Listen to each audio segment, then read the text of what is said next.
नमस्कार दोस्तों, आप सभी का मेरे दिव्य दृष्टि चैनल में स्वागत है। आज मैं आप सभी के लिए सावन मास महात्म अध्याय 24 लेकर के आई हूँ। आपको पसंद आए लाइक शेयर एंड सब्सक्राइब करें। श्री कृष्ण जन्माष्टमी व्रत के महात्म में राजा मित्रजीत का आख्यान। ईश्वर बोले, हे ब्रह्मपुत्र, पूर्व कल्प में दैत्यों के भार से अत्यंत पीड़ित हुई पृथ्वी बहुत व्याकुल तथा दीन होकर ब्रह्मा जी की शरण में गए। उसके मुख से वृतांत सुनकर ब्रह्मा जी ने देवताओं के साथ क्षीर सागर में विष्णु के पास जाकर स्तुतियों के द्वारा उनको प्रसन्न किया। तब नारायण श्री हरि सभी दिशाओं में प्रकट हुए और ब्रह्मा जी के मुख से संपूर्ण वृतांत सुनकर बोले, हे देवताओं, आप लोग डरें मत। मैं वसुदेव के द्वारा देवकी के गर्भ से अवतार लूंगा और पृथ्वी का संताप दूर करूंगा। सभी देवता लोग यादवों का रूप धारण करें। ऐसा कहकर भगवान अंतर्ध्यान हो गए। समय आने पर वह देवकी के गर्भ से उत्पन्न हुए। वसुदेव ने कंस के भय से उन्हें गोकुल पहुंचा दिया और कंस का विनाश करने वाले उस कृष्ण का वहीं पर पालन पोषण हुआ। बाद में मथुरा में आकर उन्होंने अनुचरों सहित कंस का वध किया तथा तब पूर्ववासियों ने आदर पूर्वक यह प्रार्थना की, हे कृष्ण, हे कृष्ण, हे महायोगिनी, हे भक्तों को अभय देने वाले, हे देव, हे शरणागत वत्सल, हम शरणागतों की रक्षा कीजिए। हे देव, हम आपसे कुछ निवेदन करते हैं, जिसे आप कृपा करके हम लोगों को बताएं। आपके जन्मदिन के कृत्य कोई कहीं भी नहीं जानता। वह सब आपसे जानकर हम सभी लोग उस जन्मदिन पर वर्धापन नामक उत्सव मनाएंगे। अपनी प्रति अपनी भक्ति, श्रद्धा तथा सौंदर्य को देखकर श्री कृष्ण ने अपने जन्मदिन के संपूर्ण कृत्य को उनसे कह दिया। उसे सुनकर उन पूर्ववासियों ने भी विधान पूर्वक उस व्रत को किया। तब भगवान ने प्रत्येक व्रतकर्ता को अनेक वर प्रदान किए।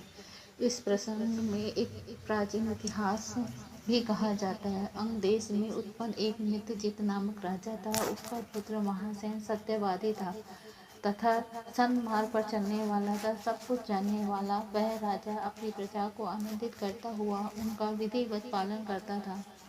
इस प्रकार रहते हुए उस राजा का अकस्मात देवयोग से पाखंडियों के साथ बहुत काल प्रत्न सहश्चर्य हो गया और उसके से स्वर्ग से वह राजा अधर्म परायण हो गया। वह राजा वेद शास्त्र तथा पुराणों की बहुत निंदा करने लगा और वर्ण आश्रम के धर्म के प्रति अत्यधिक द्वेष भाव से युक्त हो गया। हे मुनि श्रेष्ठ, बहुत दिन व्यतीत होने के पश्चात काल की प्रेरणा से वह राजा मृत्यु को प्राप्त हुआ और यमदूतों के अधीन हो गए। यमदूतों के द्वारा पास में बांधकर पिटते हुए यमराज के पास ले जाते हुए वह बहुत पीड़ित हुआ। दुष्टों की संगति के कारण उसे नरक में गिरा दिया गया और वहाँ बहुत समय तक उसने यातनाएं प्राप्त की।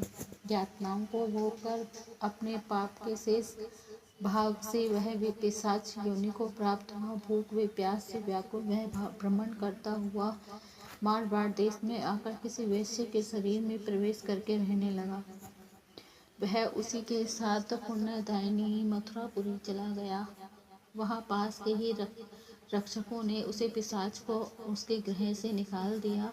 तब वह पिशाच वन में तथा ऋषियों के आश्रम में भ्रमण करने लगा। किसी समय देवयोग से श्री कृष्ण जन्माष्टमी के दिन व्रत करने वाले मुनियों तथा द्विजों के द्वारा महापूजा तथा नाम संकीर्तन आदि के साथ रात्रि जागरण किया जा रहा था। वहां पहुंचकर उसने विधिवत सब कुछ देखा और श्री हरि की कथा का श्रवण किया। इससे वह उसी क्षण पाप रहित, पवित्र तथा निर्मल मन वाला हो गया। वह यमदूतों से मुक्त हो गया और प्रेत योनि छोड़कर विमान में बैठ दिव्य भोगों से युक्त हो विष्णु लोक पहुंच गया। इस प्रकार इस व्रत के प्रभाव से पिशाच योनि को प्राप्त उस राजा को विष्णु का सानिध्य प्राप्त हुआ।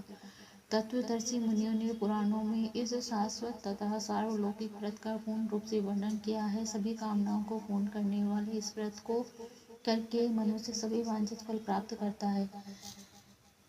इस प्रकार जो कृष्ण जन्माष्टमी के दिन इस शुभ व्रत को करता है वह इस लोक में अनेक प्रकार के सुखों को भोगकर शुभ कामनाओं को प्राप्त करता है। हे ब्रह्मपुत्र, वहाँ वैकुंठ में 1,00,000 वर्ष तक देव विमान में आसीन होकर नाना विध सुखों का उपभोग करके अवशिष्ट पुण्यों के कारण इस लोक में आकर सभी ऐश्वर्यों से समृद्ध तथा सभी अशुभों से रहित होकर महाराजाओं के कुल में उत्पन्न होता है। वह कामदेव के समान स्वरूप वाला होता है। जिस स्थान पर कृष्ण जन्म की उत्सव विधि लिखी हो अथवा सभी सौंदर्य से युक्त श्री कृष्ण जन्म सामग्री दूसरे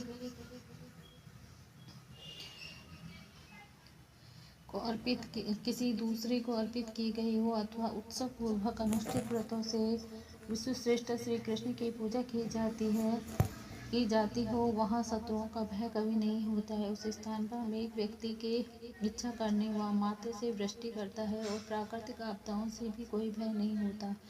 जिस घर में कोई देव के पुत्र श्री कृष्ण के चरित्र की पूजा करता है वह घर सब प्रकार के से सम्मत रहता है और वहाँ भूत प्रेत आदि बाधाओं का भय नहीं होता है। जो मनुष्य किसी के साथ में भी शांत होकर इस व्रत उत्सव का दर्शन कर लेता है वह भी पाप से मुक्त होकर श्री हरि के धाम जाता है। इस प्रकार श्री स्कंद पुराण के अंतर्गत ईश्वर संवाद में सावन मास महात्मा में जन्माष्टमी व्रत कथन नामक 24वां अध्याय पूर्ण हुआ। श्री शिवाय नमस्तुभ्यं, श्री शिवाय नमस्तुभ्यं, श्री शिवाय नमस्तुभ्यं, श्री शिवाय नमस्तुभ्यं।